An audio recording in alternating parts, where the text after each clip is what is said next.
App news की तरफ से 300 पहलवानों को अवार्ड दिया गया है। उसके बाद आज की युवा पीढ़ी को आप क्या कहेंगे जो मोबाइल में गुम है, जो नशे में गुम है, उनको व्यायाम की तरफ और कुश्ती की तरफ लाने के लिए आप क्या मैसेज देना चाहेंगे? मैं समझता हूँ हमारे पूर्वजों ने जो हमको सीख दी है, व्यायाम करना चाहिए ताकि रोगों से हम दूर रह सकें। हम सभी ने प्रयास करना चाहिए।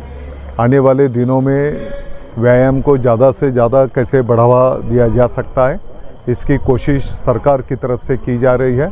जहाँ तक स्कूलों का विषय, तो आपने देखा होगा राष्ट्रभक्ति गानों के ऊपर कवायद ये बहुत अच्छे पैमाने पे संपन्न हुई।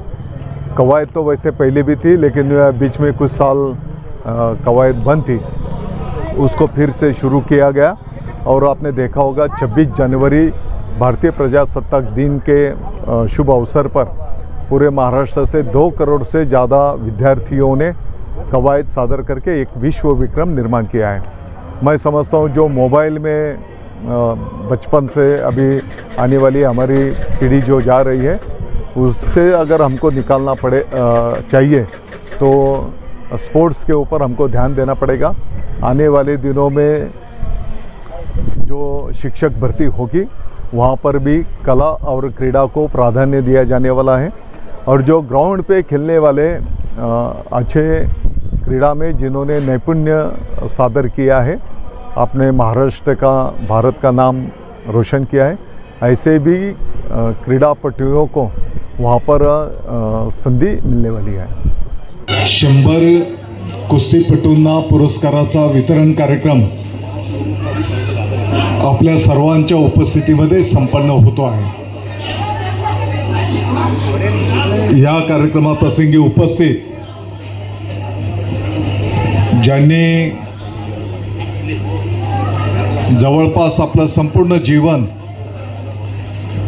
या कुस्ती खेळासाठी समर्पित केलं, ते आदरणीय गोरखनाथजी बलकवडे साहेब, मंचावर उपस्थित सर्व सन्माननीय पदाधिकारी, समोर उपस्थित असलेले सर्व कुस्ती क्षेत्रातील कुस्तीपटू, पत्रकार मित्र, उपस्थित बंधू आणि भगिनींनो, बलकवडे साहेब, तुमच्यासह बाहेरगावावरून आलेल्या सर्व कुस्तीमध्ये आवड असलेल्या पदाधिकाऱ्यांचं मी मालेगावमध्ये स्वागत करतो, आपलं अभिनंदन करतो। आणि गेल्या काही दिवसांपासून कुस्ती या खेळामध्ये काय काय अडचणी आहेत, त्या कशा पद्धतीने सोडवल्या गेल्या पाहिजे,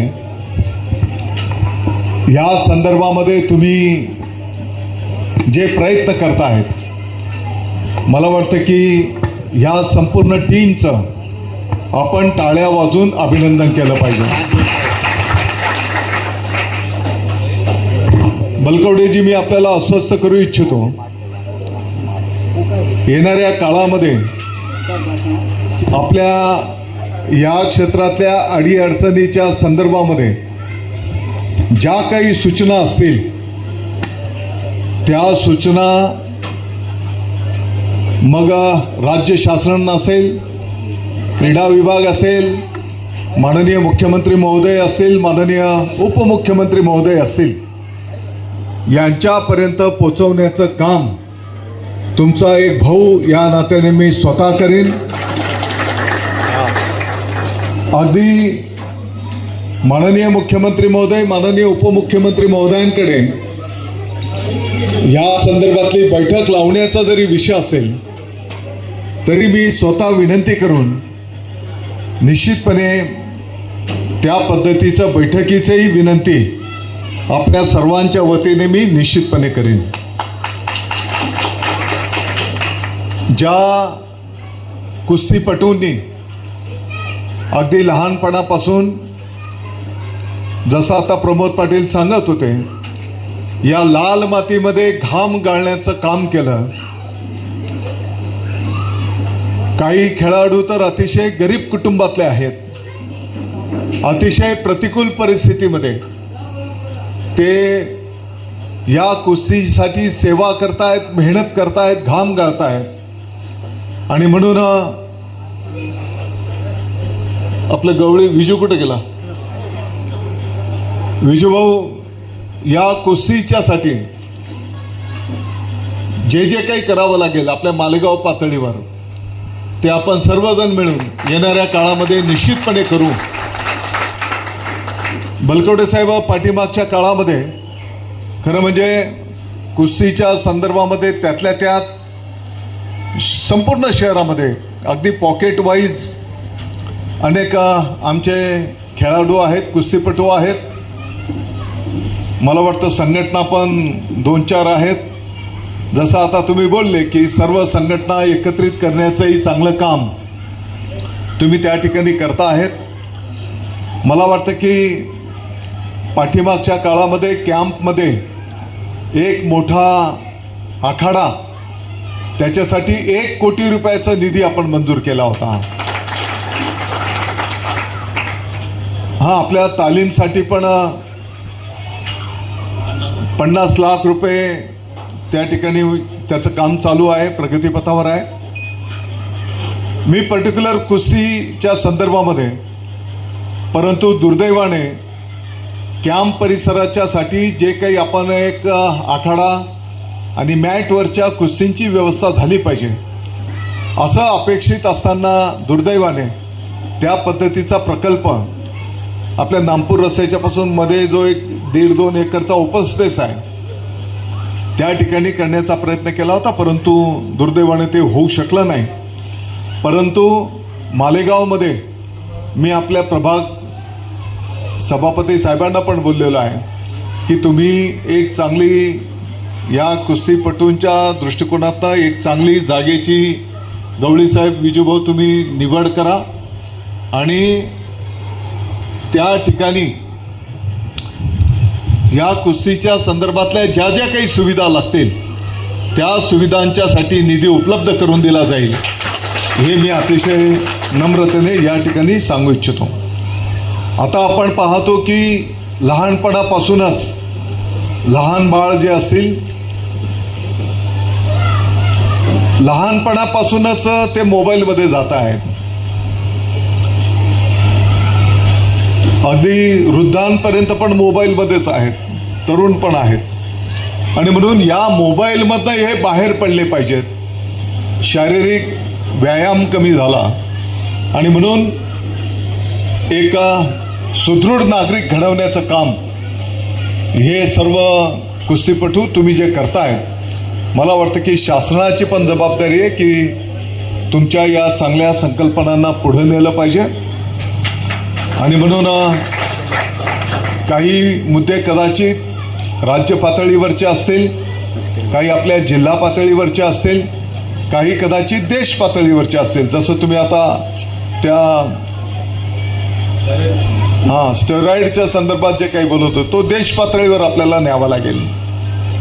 आणि म्हणून ज्या ज्या प्लॅटफॉर्मवर या विषयांचा पाठपुरावा करण्याची आवश्यकता आहे त्या त्या प्लॅटफॉर्मवर आपण सर्वजण मिळून निश्चितपणे याचा पाठपुरावा करू. आपल्याला माहिती आहे की कदाचित आपल्याच तालमीतला हर्षवर्धनजी सदगीर डबल केसरी, आणि आपल्या सर्वांच्यासाठी भाग्याची गोष्ट आहे की पुण्याला त्या कुस्तीला मी पण स्वतः उपस्थित होतो. मलाही त्या कुस्तीचा आनंद घेण्याची संधी मिळाली होती आणि त्या कुस्तीमध्ये सदगीरजींनी गुण मिळवत त्या ठिकाणी डबल केसरीचा बहुमान त्या ठिकाणी मिळवलेला आहे. आता सदगीरजींनी तर त्याचं काम केलेलं आहे आणि डबल केसरी तर सदगीरजींना त्या ठिकाणी शासनामध्ये कायमस्वरूपी नोकरी मिळाली पाहिजे, यासाठी मी स्वतः पुढाकार घेऊन या संदर्भातला पाठपुरावा चालू आहे.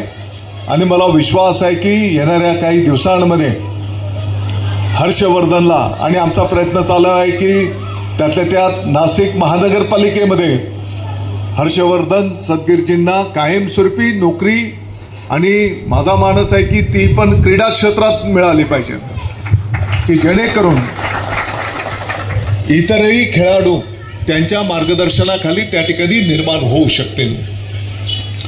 आज या ठिकाणी बोलत असताना माझी मालेगावच्या सर्व कुस्तीप्रेमींना विनंती आव्हान असणार आहे की आपण सर्वजण एकत्रित बसा आणि एक चांगला मालेगावच्या पातळीवर मोठी व्यायामशाळा आखाडा कसा आपण निर्माण करू शकतो.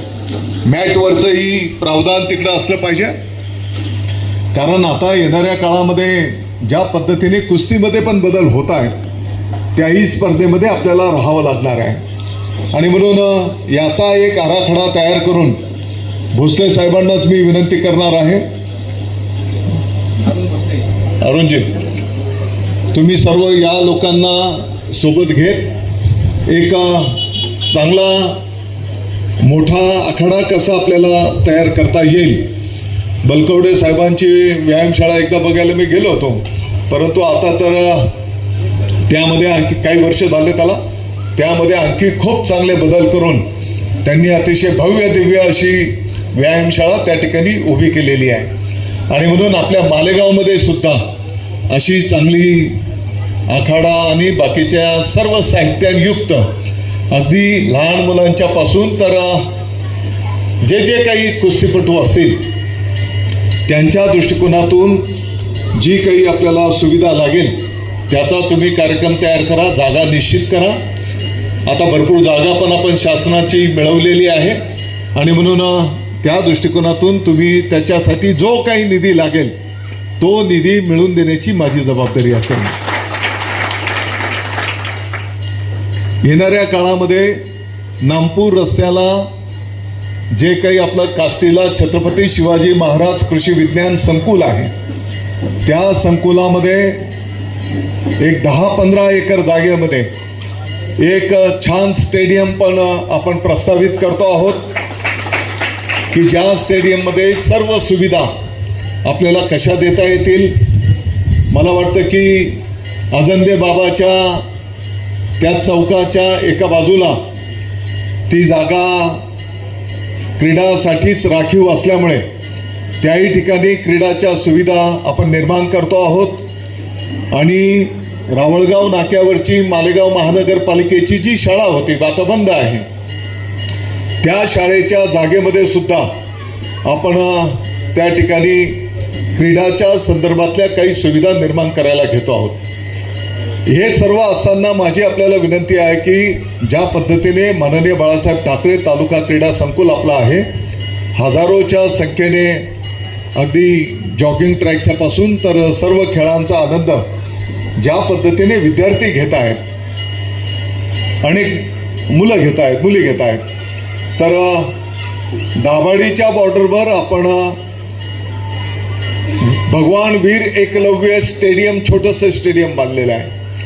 दुर्दैवाने एवढं मोठं स्टेडियम पण त्याचा उपयोग होत नाही आणि म्हणून त्या स्टेडियमचाही उपयोग कशा पद्धतीने आपण करू शकतो याही संदर्भामध्ये आपण सगळ्यांनी त्या ठिकाणी लक्ष घालावं.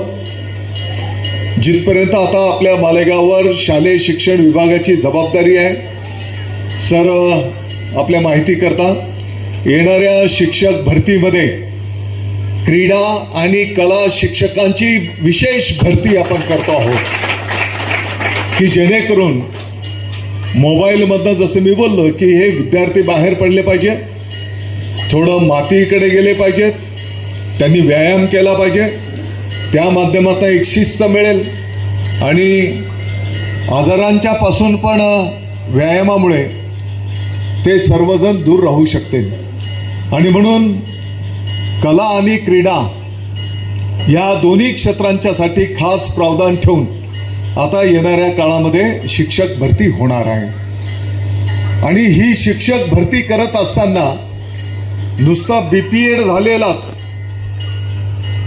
शिक्षक आपण घेणार नाही, तर जो ग्राउंडवर खेळलेला आहे, ज्याने प्रावीण्य संपादन केलेलं आहे, अशाही लोकांना शिक्षक म्हणून आपण त्या ठिकाणी त्याचंही प्रावधान त्या भरतीमध्ये केलेलं आहे की जे ग्राउंडवर खेळून त्यांनी बाबा राज्य पातळीवर देश पातळीवर ज्यांनी काही पदक मिळवलेले आहेत त्यांना सुद्धा या शिक्षक भरतीमधून त्या ठिकाणी स्थान मिळणार आहे। आणि म्हणून आपण जर पाहतो तर आत्ताच्या घडीला येणाऱ्या काळामध्ये जेवढं शिक्षणाला जे मार्क आहेत ते क्वालिफिकेशन महत्त्वाचं आहेच, परंतु त्या क्वालिफिकेशनच्या सोबतच कला क्रीडा इतर क्षेत्रात जर त्या व्यक्तीने त्या विद्यार्थ्याने काम केलेलं असेल ते मार्क सुद्धा येणाऱ्या काळामध्ये आता धरले जाणार आहेत। उदाहरणार्थ एखाद्याला जर